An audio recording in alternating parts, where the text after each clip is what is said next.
Dhuna ndërmjet bashkëmoshatarëve, sidomos mes fëmijëve të ciklit të ulët, po vlerësohet të jetë fenomen tejet shqetësues. Era Shyti është shprehur se dhuna vjen si kombinim i faktorëve të ndryshëm dhe shpesh herë nxitjet që marrin në përditshmëri, përfshirë këtu aktivitetet të ndryshme në shkollë, bëjnë që fëmijët t'i kthejnë sjelljet në impulsive dhe agresive. Dhuna ndërmjet bashkëmoshatarëve në ciklet të ulta të arsimit fillor është një fenomen që vjen si rezultat i kombinimit të faktorëve mjedisor, zhvillimor, emocional dhe atyre psikologjik. Dihet se fëmijët në këtë moshë ende janë në procesin e formimit të ndjenjave të vetë kontrollit, vetë besimit, vetë mbrojtjes, janë në fazat e kuptimit të ndjenjave të tyre dhe në përpjekje të tyre për të komunikuar në mënyrë patësore.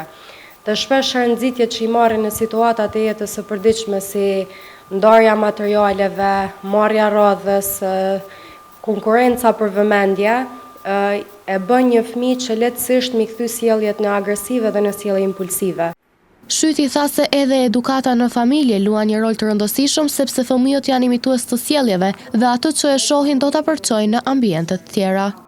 Shpesh herë edhe edukata në familje luan një rol të rëndësishëm, meqense se fëmijët modelojnë sjellje, edhe nëse janë të mësuar që prej shtëpisë, do më thonë mi zgjidh situatat, mi zgjidh problemet me konflikte të ashpra edhe me komunikim agresiv, atëherë fëmijët kanë me mendu që kjo është zgjidhja më e mira për mi zgjidh problemet në secilin mjedis të ri, qoftë shkollor, qoftë me bashkëmoshatar, qoftë edhe në një mjedis me lodra. Qasja më efektive vlerësohet të jetë ajo e parandalimit dhe edukimit, është shprehur Shyti. Qasja më efektive është ajo e parandalimit edhe qasja e edukimit.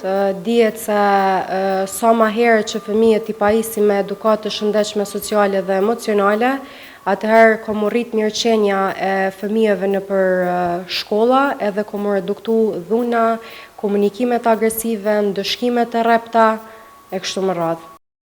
Ekspozimi ndaj mediave me përmbajtje agresive, influenca e teknologjisë e faktorë tjerë ndikojnë që fëmijët të reagojnë në mënyrë agresive dhe impulsive ndaj bashkëmoshatarëve. Ky problem kërkon qasje të koordinuar në mes ekipit multidisciplinar të shkollës ku përfshihen edukatorët, mësimdhënësat edhe psikologu i shkollës, gjithmonë duke e përfshi edhe familjen. Pasi që qyshëvëceka dhe maherët, fëmijët janë imituesit ose modeluesit më të mirë të sjelljes ndaj të cilave ekspozohen në shtëpi. Ka raste kur edhe fëmijët ende janë në moshën ku nuk dinë mi bë dallimin midis realitetit edhe fantazisë dhe ekspozimet ndaj mediave dhe përmbajtje agresive apo edhe influenca e teknologjisë është njëri prej shkaktarëve që e bën fëmin me reagu do më thonë deri në këtë pikë ku përdor sjellje agresive dhe sjellje impulsive. Për fund, Shyti është shprehur se trekontshi i bashkëpunimit mes familjes, shkollës dhe fëmijës është tejet i rëndësishëm, sidomos në periudhat e tranzicioneve, nga kopshti e pastaj te shkolla.